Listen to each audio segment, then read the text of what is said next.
Pre-dawn in Plattsburgh, New York. The gas station is also the bus stop. Taxis idle, waiting for the fares they know are coming as the bus from New York City wheels in. It's been a long ride in the middle of the night, even a longer journey before. Where did you come from? Nigeria. Nigeria. Yes. These are not ordinary travelers. They're on a pilgrimage. Are you going to Roxham Road? Yes. Yeah. Roxham Road is the way to a better life, they believe. Better than the reality they leave behind.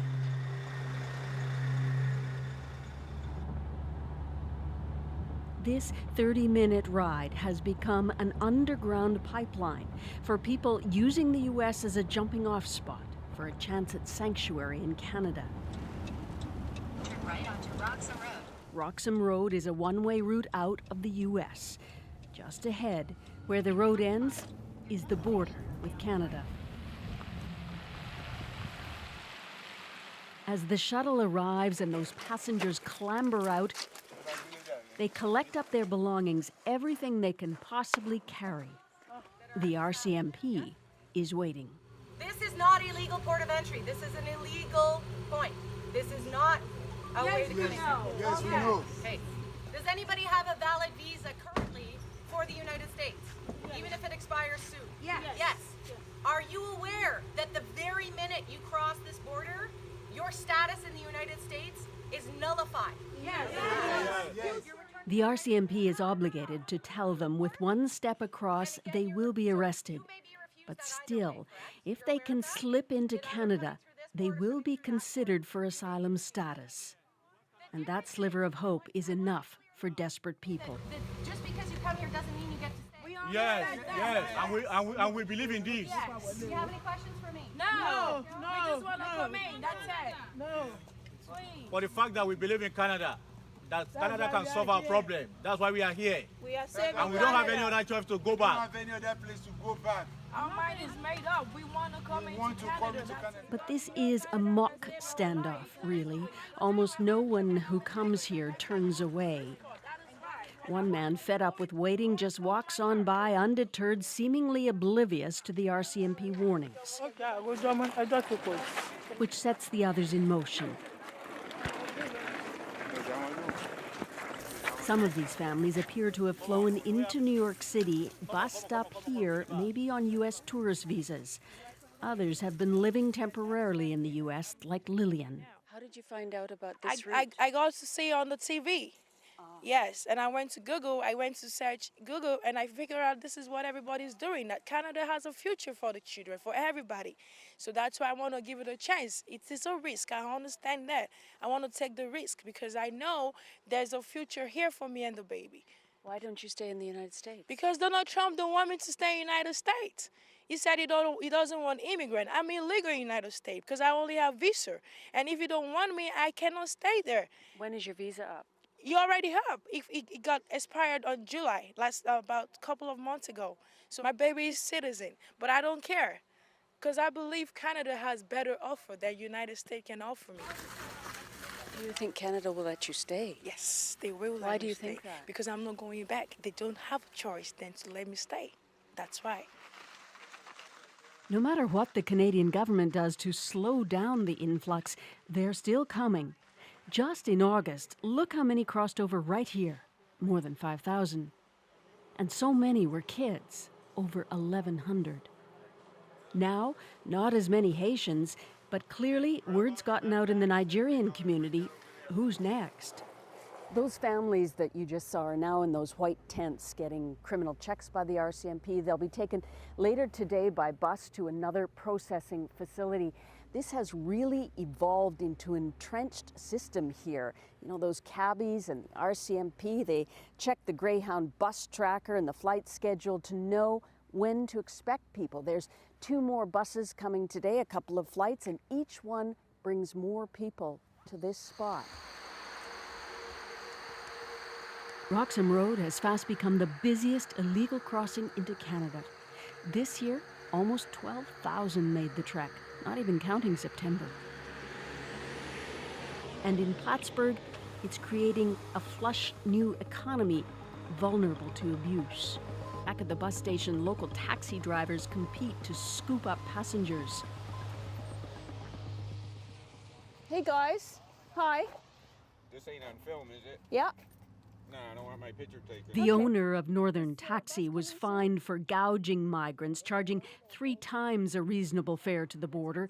So the drivers are twitchy, but they've seen a lot. It's a tragedy, honestly. It's like straight up, it's a tragedy. I feel fucking shitty for these people because they ain't got no other choice. Like, they gotta give up everything.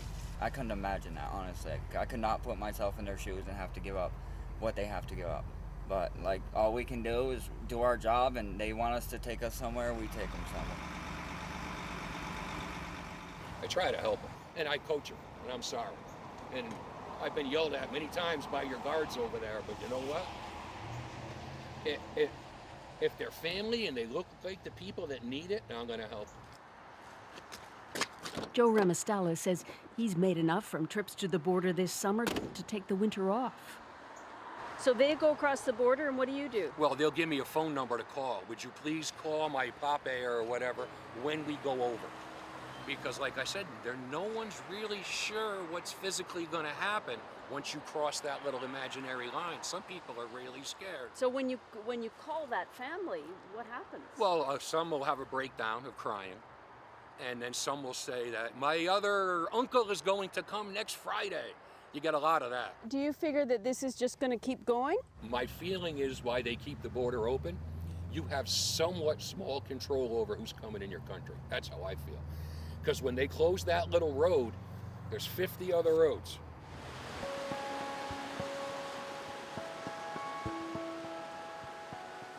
Border running in the Champlain Valley is not new. Plattsburgh was part of the Underground Railway for American slaves making their way north to Canada. There's over 500 kilometers of frontier where New York, New Hampshire, and Vermont butt up against Canada. And Roxham Road isn't the only place people jump the border.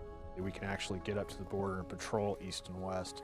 Brad Brandt is a supervisor with the U.S. Border Patrol. He's brought us to another spot in Vermont, where people are also border jumping. This road comes in from Canada, stops right here with this barrier that one of the local residents put up. So they drive along this road? Yep. They'll get and dropped they off. just hop over the logs and... They're in Canada. So we've had people, just like at the Roxham Road, we've had people that fly into JFK, take a bus to Burlington, take a taxi from Burlington to this location, enter Canada and get arrested by the RCMP and claim asylum. And do you think the messaging was that Canada was open to this? I think that's what the Premier said right up front, didn't the Prime Minister? The Prime Minister said that right up front, right? And so I think people took that literally. Close to the international border, Brandt tells us his officers can only apprehend border jumpers who are illegally in the U.S. If they have a valid visa, like a tourist visa, he can't touch them. And many come into the U.S. that way. This is it. Roxham Road. Roxham Road. So what did this look like before all this, Tent City? There were 2 roads and these rocks. And that was he points out that all the attention on this hot spot here at Roxham Road has made this place more secure, but there's a downside. There's a bunch of guys here that aren't patrolling the rest of the border that we share together, that's our border to secure, and they can't help us if they're focused here. So both countries pay a cost for it.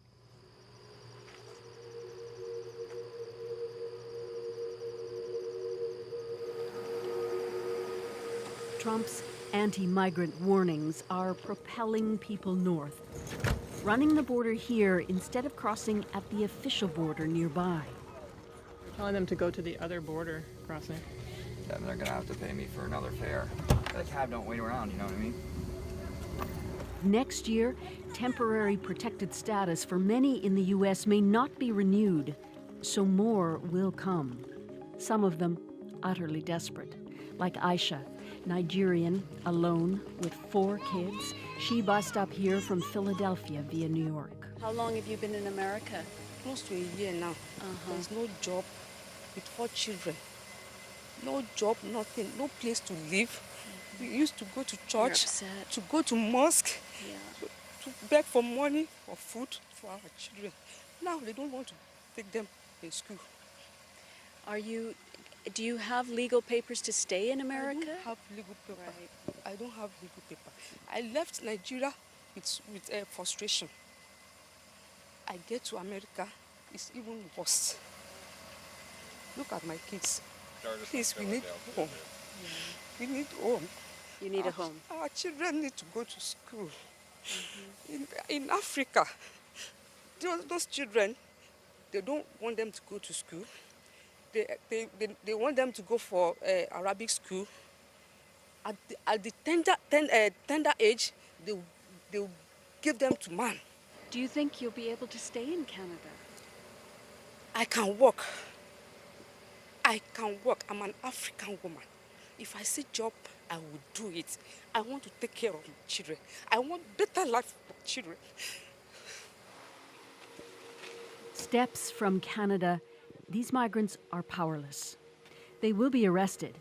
If they are refused status in Canada, they won't get back to America. They'll be sent home to the countries they left. Canada is urging them to apply at the official border, the front door, but it's holding the back door open. And for migrants, that means at least 1 foot in. Susan Ormston, CBC News, near Plattsburgh, New York.